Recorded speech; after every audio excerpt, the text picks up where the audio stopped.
Well, thank you, Cantor, and thank you, Michael, for putting together such a, a wonderful behind the scenes that makes this really work. Um, I, can people see the screen okay? Nod your head if it's going okay. Cool. It looks a little funny to me, but then again, it might just be me that's funny.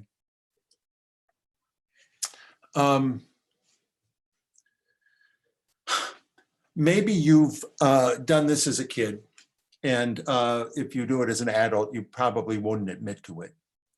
But I don't know if you've ever looked up at a, I'm just gonna say, Michael, are you sure it's working? Because the little green box doesn't seem to be in the right place. All right.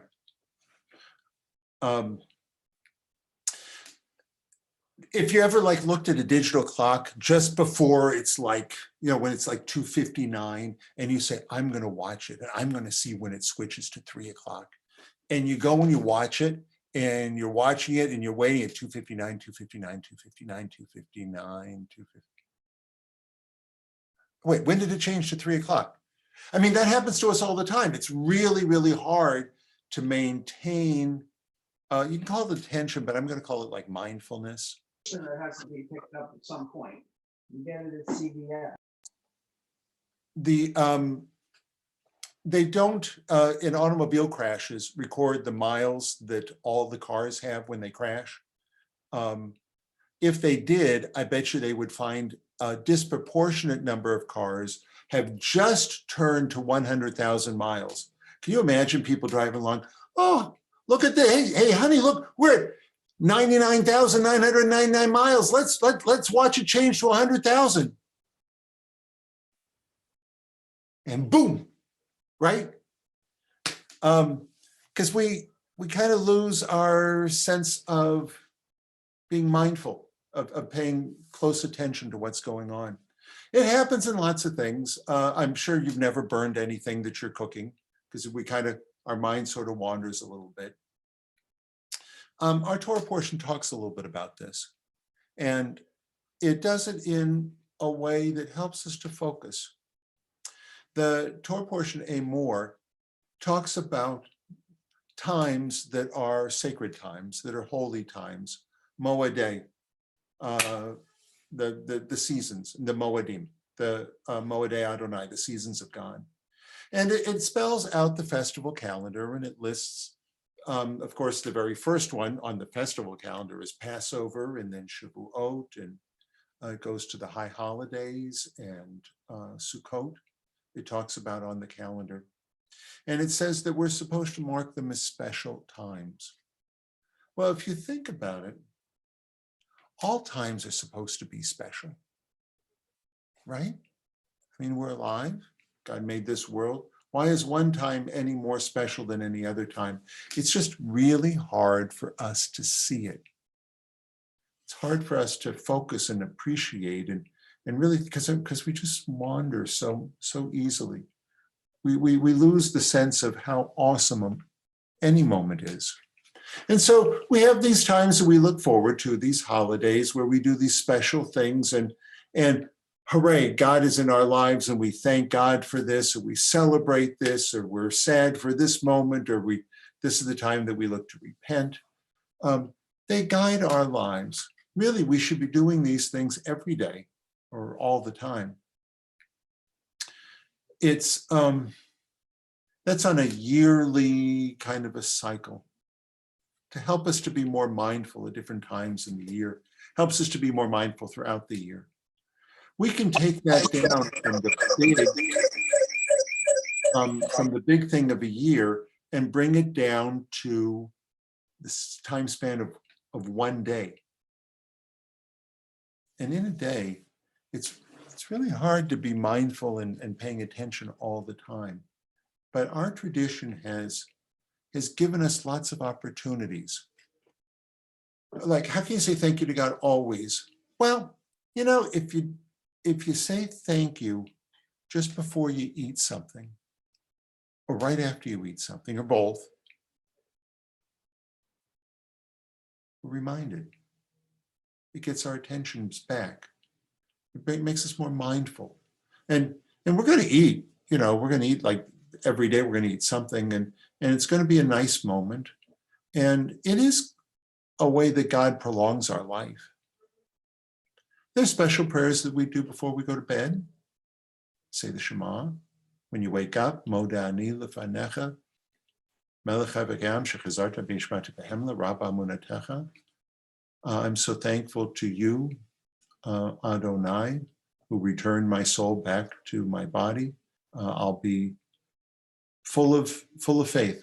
I'll have full of faith all day. We can't be full of faith all day, but we can try to be closer to remind us of that. And anytime you see something beautiful, there's a little bracha that you say, blessed are you, O Lord our God, who made this in the world. Our goal is to be aware and mindful and to pay attention to what's going on. The holidays help us out, but the days, the different things in the days help us out. It's particularly true now, where one day sort of folds into another, and it's like, oh gee, I should get up early. Well, why really? Do I really have to? And I stay up later, I don't know. It's easy to say this is sort of the same one to the next. Counting the Omer helps. It marks days as being different. But those moments where you say a prayer, they're not just for that moment. They're for the whole day long. They help us appreciate that God is there every single moment. They help us appreciate that we're kind of blessed. I don't know about you, but these have certainly not been the worst 2 months of my life. I mean, there are plenty of people for whom it is. There's plenty of people for whom this is the worst couple of months of their lives. But for those of us that aren't severely affected, prayers help you to really appreciate, to see that God is there and to see that we're blessed. And if we can do that, we can touch those kinds of holiness at different moments. It sort of smooths and elevates all of our lives, even on a daily basis. I say prayers. I say the prayers before and after I eat, get up, go to bed. I try to say them all the time. They're not irrelevant. I think they add a great deal. With that, I'm going to ask our president, Michael Scott, did you want to share any words? And then Cantor, you'll have an opportunity too if you want.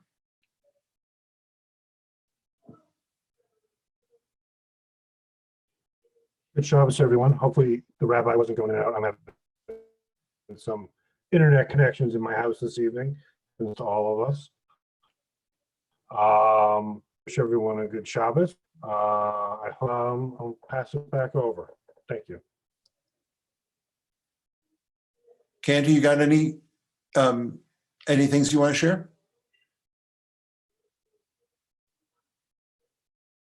All right, so we're going to count the Omer. Today is the 30th day of the Omer. Baruch atah Adonai Eloheinu melech haolam asher kitshanu mitzvotav v'tzivanu al sfirat haOmer. Hayom shlishim yom shehem arba'a shavua u'shnei yamim laOmer. It is the 30th day of the Omer. That is 4 weeks and 2 days into the Omer. Those are the days from Passover, where we crossed the Red Sea, till we got to Mount Sinai, and we got all of Torah, and that holiday is Shavuot. Kind of in the middle, there's a special day. It's Lag BaOmer. That'll be Monday night and Tuesday. And it's a day that, well, during the Roman destruction of the synagogue and the revolts, the Jewish revolts, there were a lot of bad days. In fact, when we lost a lot of people, it was even referred to as a plague. But there was one good day where we seemed to have a lot of things good. And that was the 33rd day of the Omer. Also, one of our leaders at the time, Yochanan ben Yochai, who was a rabbi, Shimon ben Yochai, who was a rabbi and kind of a mystical kind of guy. He died on this day, but Kabbalists, the people that do Kabbalah, attribute him as being one of the founders of Kabbalah. And from him emitted a light on the day that he died. And that light, in Hebrew, a word for light is Zohar. That was when he revealed the Zohar to everybody. And we celebrate with a light at night. It's celebrated all over with bonfires. There's at Shimon bar Yochai's grave, they get as many as 250,000 people on Lag BaOmer. It's some people don't cut their hair during the Omer up until Lag BaOmer, and that's the day to cut it. They don't get married. They can get married on Lag BaOmer. It is a, oh, look at our cantor. Hoo-ha. I shave for Shabbat. But Monday night, find a way to celebrate. If you can go outside and light a fire, great. If you just do a barbecue, great. If it's a good day to, I don't know, if you're going to have someone cut your hair, Tuesday is a day for doing Monday night or Tuesday. I just read an article about it that you can hire a barber to like escort your spouse or your roommate or whoever you're with to cut your hair. So you show the picture of your hair and they say, yeah, comb it a little bit this way. Don't cut too much. Good. Wait, just a little more. They help you through it. And apparently it's not horrible. I haven't done it yet, but Monday night and Tuesday is a good day for doing that. We'll talk a little bit more about Lag BaOmer at the 5 at 5. Great. Rabbi, can I jump in? I just unmuted myself. I just wanted to let everybody know that first off, happy Mother's Day to all of the mothers and all of your mothers and the mothers of your mothers of your mothers, because if it weren't for them, we wouldn't all be here standing together. Or Amen. together at least. Also want to let you know that I had the opportunity, I had a great couple of phone calls with people this week. And today I spoke with a very good friend of mine, Dan Nichols. The musician. And next Friday night, pardon? Musician Dan. Next Friday, yeah, Dan Nichols, he's a musician. Well, I'll post it. But next Friday night, Dan is going to join me for the Kabbalat Shabbat part of the service from 6:45 until 7:30.